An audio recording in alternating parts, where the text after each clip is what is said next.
Hi friends, welcome to AR foodie vlogs. நாம் இன்றைக்கி ஒரு ஈவினிங் ஸ்நாக்ஸ் தான் செய்ய போகிறோம்.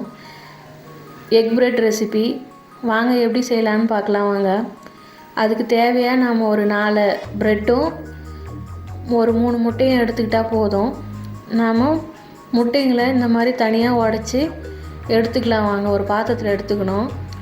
அதுக்கப்புறம் இந்த முட்டையோட மஞ்சள் கருவை நம்ம ஸ்பூனில் மெதுவாக அழகாக எடுத்து ஒரு பவுலில் மாற்றிக்கலாம் வாங்க. இந்த மாதிரி ஸ்பூனில் அழகாக எடுத்துக்கணும். எடுத்து பாருங்கள், ஒவ்வொன்றா ஒரு பவுலில் மாற்றிக்கிட்டு அதுக்கப்புறம் அந்த வெள்ளைக்கருவில் நாம் ஏற்கனவே எடுத்த ஒரு 5 ப்ரெட்டை கலந்து வச்சுக்கலாம் வாங்க. இந்த மாதிரி 5 ப்ரெட்டும் ஒன்று மேலே ஒன்றா நாம் அடுக்கிப்போம். அதுக்கப்புறம் நாம் கொஞ்சமாக பால் எடுத்து சூடுபடுத்தின பாலை நாம் அது மேலே ஊற்றிடலாம். சூடு பால் இது மேலே ஊற்றிடலாம் வாங்க. இந்த மாதிரி ஊற்றிட்டு நாம் அப்படியே டைட்டாக நாம் மேஷ் பண்ணிக்கணும்.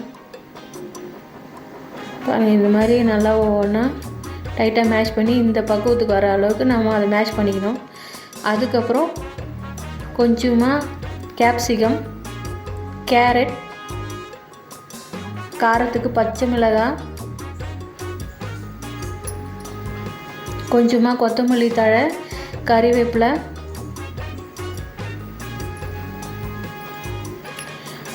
ஒரு 3 பச்சை மிளகாய் போட்டால் போகிறோம் காரத்துக்கு தகுந்த மாதிரி. அதுக்கப்புறம் கொஞ்சமாக தேவையான அளவுக்கு சால்ட்டு,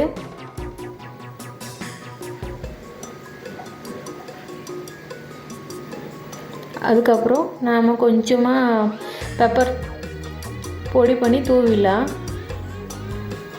பாருங்கள், இந்த மாதிரி தூவிட்டு அதுக்கப்புறம் நம்ம அதே ஸ்பூனில் எல்லாமே ஒன்றா கலந்துக்கலாம் வாங்க. இந்த மாதிரி எல்லாமே ஒன்றோட ஒன்று மிக்ஸ் ஆகணும். மிக்ஸ் ஆகி ஒரு தோசை மாவு பக்குவத்துக்கு நாம் அதை கலந்து எடுத்துக்கணும். அதுக்கப்புறம் ஒரு டவா ஒன்று ரெடி பண்ணி நாம் எண்ணெய் கொஞ்சம் தடவி கொஞ்சம் கொஞ்சமாக இது ஸ்பூன்லேயே அள்ளி நாம் ஒரு மினி தோசை பக்குவத்துக்கு நாம் ரெடி பண்ணிடணும். அதுக்கப்புறம் நாம் ஏற்கனவே எடுத்து வச்சுருந்த முட்டையோட மஞ்சள் கருவை அது மேலே அழகாக வச்சு நாம் எண்ணெய் கொஞ்சம் லைட்டாக விட்டு தோசைக்கு விடுற மாதிரி விட்டு இதை போட்டு மூடிடலாம். கொஞ்ச நேரம் கழித்து வெயிட் பண்ணி அதுக்கப்புறம் இதை ஒரு தோசை டவாலேருந்து திருப்பி போட்டு எடுத்துக்கலாம்.